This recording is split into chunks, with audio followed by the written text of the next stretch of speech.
Okay, boys and girls, now we are going to look at weathering, erosion and deposition.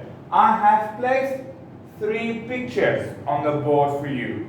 Can you identify which one is erosion, deposition and weathering?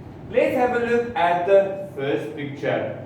The first picture is a cliff that's been broken. So you have a road at the top, you have a cliff, and you have the ocean. So what is that? Normally when, like I said, when the waves are breaking onto the rocks, what is done by that? That is called erosion. Erosion. What is erosion? Erosion is a gradual destruction of natural materials such as rocks.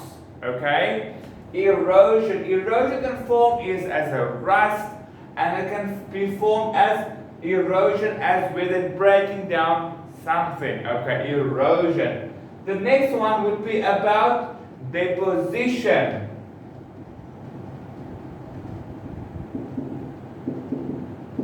Deposition. What is deposition?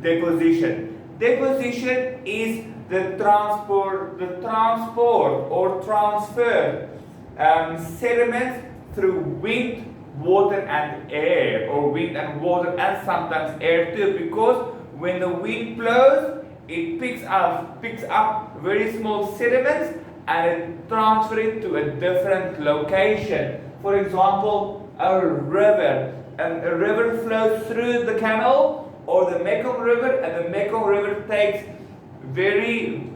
sediments with it, because when the current is very strong, it picks up particles inside the water like shells and rocks and stuff, and it transfers it to a different location.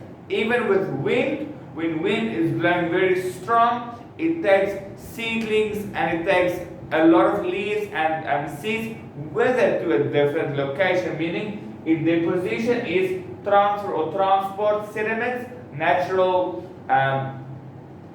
objects to a different location. The next one would be weathering.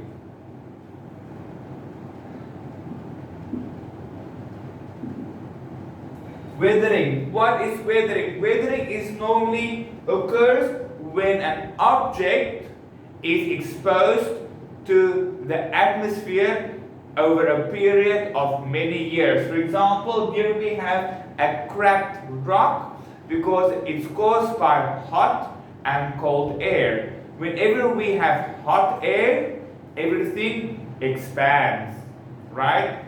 Even our bodies, when we're hot, our body expands a little bit, and when it's cold, it shrinks. Okay, so there is a constant expansion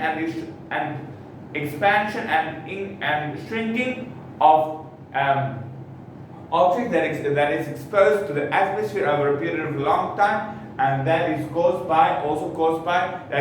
cause destruction of material. So guys, these are the three different examples of erosion, deposition and weathering. We have 3 types of weathering, and that you already know, so please go through it and study hard for the exam. Okay guys, so these are the most 3 important things you need to know about weathering, and then we will continue with the vocabulary after this.